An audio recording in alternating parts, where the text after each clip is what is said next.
यदि आप हमारे चैनल के सभी गाने को पसंद करते हैं तो डीडी प्रोडक्शन हाउस के यूट्यूब चैनल को लाल बटन दबा के सब्सक्राइब करें और घंटी के निशान को जरूर दबाएं। Sumit Satish presented by DD production house.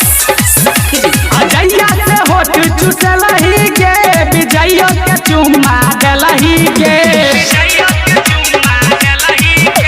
अजैया से होठ चुसलही के विजयो के चुम्मा देलही के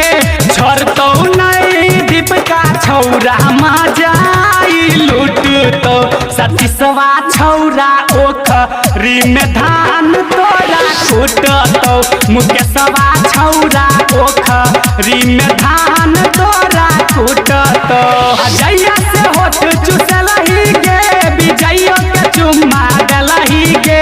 छोड़तो नहीं दीपका छौरा मजाई लूटतो सतीसवा छौरा ओखरी में धान तोरा कूटतो मुकेशवा छौरा ओखरी में धान तोरा कूटतो।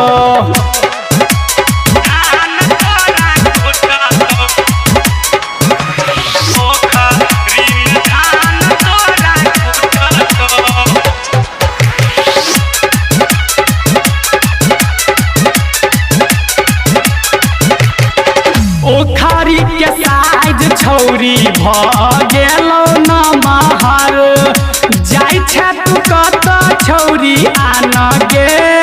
महर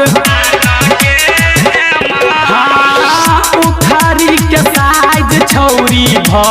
गेलो नमहर जाइ छै तू कत छौरी आन गे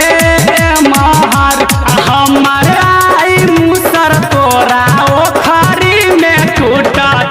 विकासवा छौरा ओखरी में धान तोरा कूटतो राजावा छौरा ओखरी में धान तोरा कूटतो।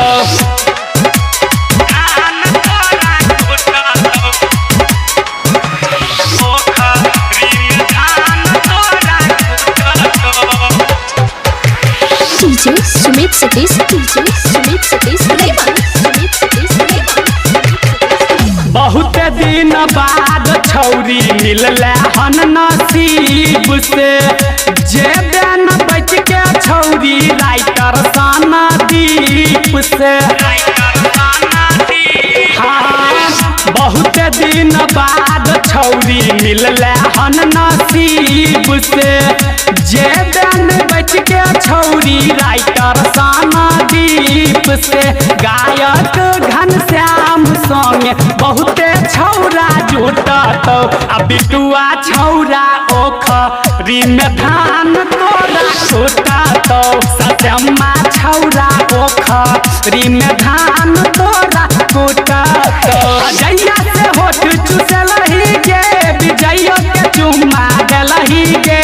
छोड़तो नहीं दीपका छौरा मजाई लूटतो सतीसवा छौरा ओखरी में धान तोरा कूटतो मुकेशवा छौरा ओखरी में धान तोरा कूटतो अजैया से होठ चुसलही के विजयो के चुम्मा देलही के छोड़तो नहीं दीपका छौरा मजाई लूटतो सतीसवा छौरा ओखरी में धान तोरा कूटतो मुकेशवा छौरा ओखरी में धान तोरा कूटतो। Recording by DD production house Sakri 97 084 45 722।